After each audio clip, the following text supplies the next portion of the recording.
Gwe. Hello. Ning Delawazi Donna Gauvin. My name is Donna Gauvin. Delawa Ugpi'ganjig. I'm from the community of Ugpi'ganjig, also known as Eel River Bar First Nation.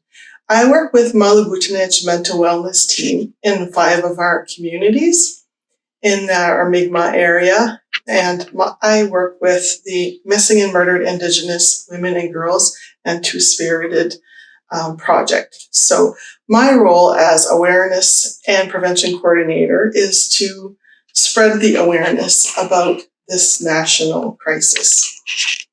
I talk to kids at schools, I talk to our communities, I organize vigils in October and also Red Dress Day in May. And part of the reason why we spread the awareness about this particular crisis is about the alarming numbers of missing and murdered Indigenous women and girls and Two-Spirited people. And I want to talk a little bit about the national inquiry that we had. The national inquiry produced a report in 2019, and in it there are various calls to action that I want to talk about, and one of them includes a call to action about justice and education. So it is the responsibility for us as First Nation people and also as educators in the school system and any education possible to talk about the subject, to talk about prevention. How do we protect our loved ones? How do we protect our missing and murdered Indigenous women and girls, our sisters, and our Two-Spirited brothers and sisters? And that's part of the job that I do. I talk about the numbers. I talk about some of the very well known, unfortunately, people that have passed, such as Tina Fontaine out west. And locally, we have missing and murdered Indigenous women and girls in New Brunswick. Currently, we have one person that is Indigenous and is missing from the St. Mary's First Nation. Her name is Erin Brooks.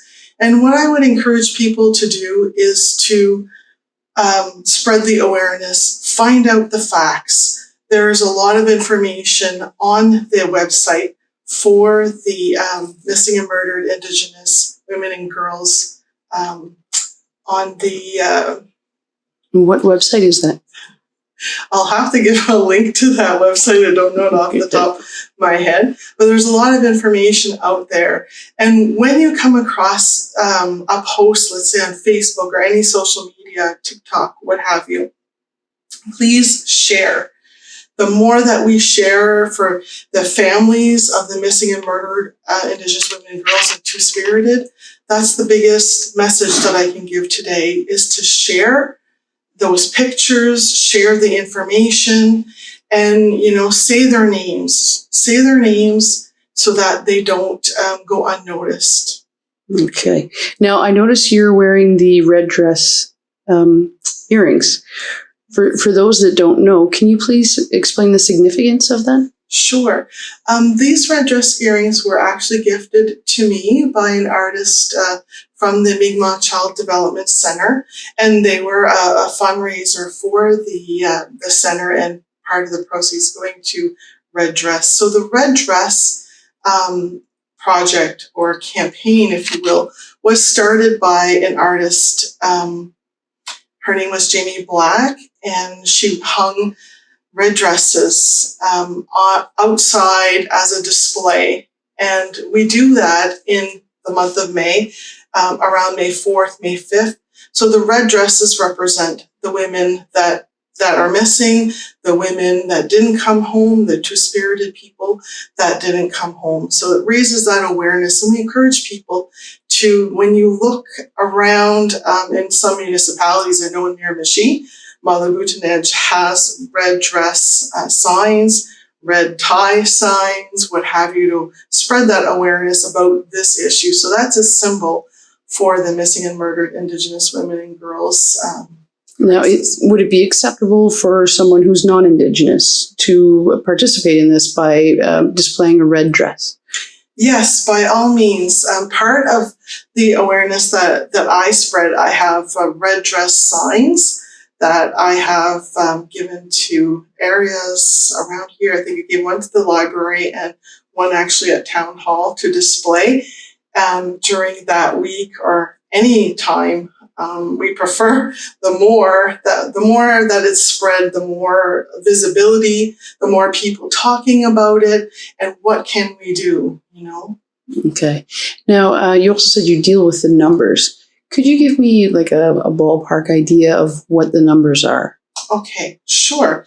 For example, when I do this presentation, like I'm going to do today, we had numbers that were released in 2019 by the RCMP, and those numbers weren't accurate. They didn't reflect all of the other missing and murdered Indigenous women and girls.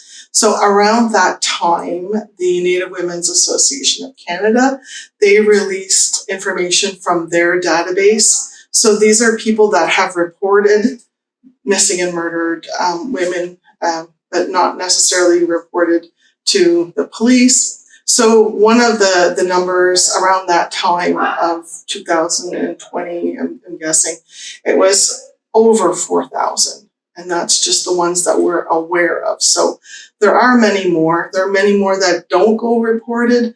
There are many that are considered by the RCMP and the local police as no foul play. And we want to say that, you know, every Indigenous women, girls, and Two-Spirit people matter, no matter what, you know, led them to where they are today.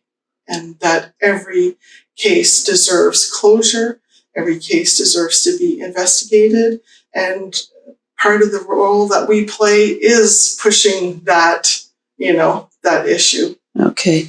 Now the 4,000, is there a time span that 4,000 is covering? I couldn't really say off the top of my head what the time frame would be. It's from the time that the Native Women's Association and the Sisters in Spirit project started collecting numbers up until around 2019. Okay. So, And this, as you mentioned, is something that affects every community. it does. It affects everybody. Yeah. So this is Canada-wide or North America-wide? Yeah, it is Canada-wide. It's America-wide. I spoke with a lady from Peru, and she's a member of Indigenous community by marriage, but she said, I'm really happy that your organization is spreading that awareness, because in her country, in Peru, it's not spoken about as widely as it is here. Like in Canada, we made the news, you know, because of the grassroots women mainly that pushed for this national inquiry. And during the process of the national inquiry, much like the Truth and Reconciliation Commission, these matters were brought to light, you know. There's a lot of information available on that. I would be very happy to provide some more information and links for this particular issue, because I'm very passionate about it. Okay. Now, for people who do want to educate themselves, they can either check the links that I will be providing. Yes. Or is there another source of resources for them? You could also look up MMIWG. You can do a search for the National Inquiry documents. I have some paper documents with me here that I could possibly get a copy for the museum.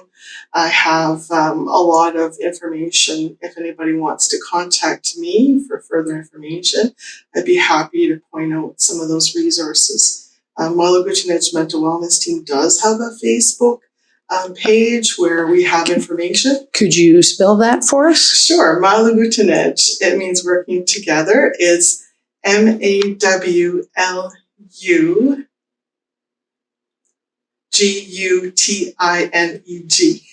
Okay. And where are they located? We're located centrally in Eel Ground, MMIWG First Nation. That's where our head office is, but we work in all of the communities of Eel Ground, Red Bank, Burnt Church, Pabineau, and Eel River Bar. Okay. Well, thank you very much for your time, Donna, and we will share the information. Thank you so much. Cheers.